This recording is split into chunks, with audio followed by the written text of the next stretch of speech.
Coach Massi here from Massi-Machado Strength and Conditioning, and at the end of another long day we just wanted to shoot a quick little clip for you. This one's called Move Your Feet.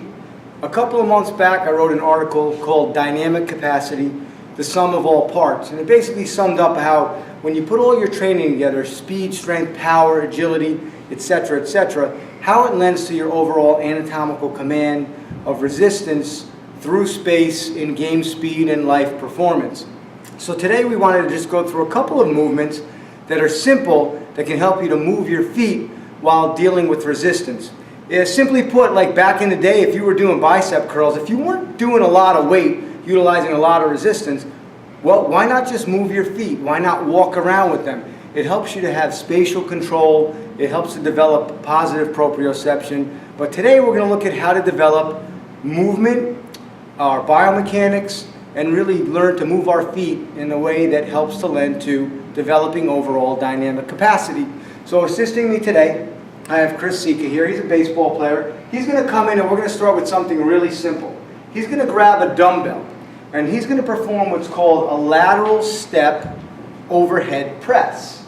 In this case, Chris is going to take that dumbbell, we're using a lightweight for demonstration purposes, and you're going to walk up here a little closer.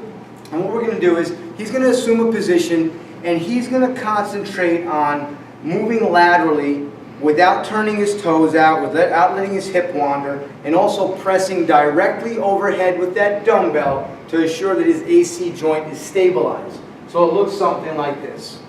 Go ahead. Great. Now, you'll notice that when he stepped towards the dumbbell, that's kind of the simplest part of the movement, because as he came around, he was able to keep that dumbbell overhead. In utilizing this movement, you're going to want to make sure that as you float back that opposite way, you're going to have your client or athlete shoot overhead. Because in moving away from the actual resistance, the dumbbell, people are going to have a tendency to wander a little bit. So by utilizing lightweight, we're going to teach them to build proper biomechanics, proper lifting slot, while using what we call the conventional platform. Now as Chris puts that down, we could actually progress this movement a little bit in what we utilize, a flexible barbell. In this case, we're going to be utilizing the standard tsunami bar, which is a standard grip flexible barbell, and we're going to perform that same movement, but as you see, we can kind of torque it up a little bit and have Chris pick up the speed.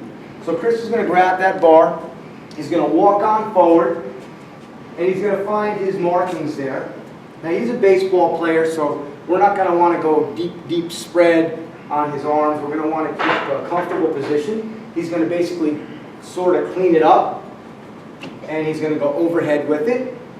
And now Chris is going to perform that same movement with a little more speed, stepping side to side, utilizing that flexible barbell. Go. And back. And back. And back. And back. Great. Put her down. Now as you can see, the flexible barbell allowed him to have a little more speed in his movement. Helped him to deal with acceleration and deceleration. Has a little bit of a metabolic effect, and we really like that for the move your feet movements. We're staunch on moving our feet, finding protocols that assist us in building our spatial orientation, our balance, our proprioception at game speed and at life performance. Hey listen, come on out to my one-day seminar in November at Perform Better, where we're going to be talking about moving your feet, dynamic capacity, and developing the modern athlete and client. I'd love to have you out. Once again, Coach Massi here, Massi-Machado Strength and Conditioning. We're out.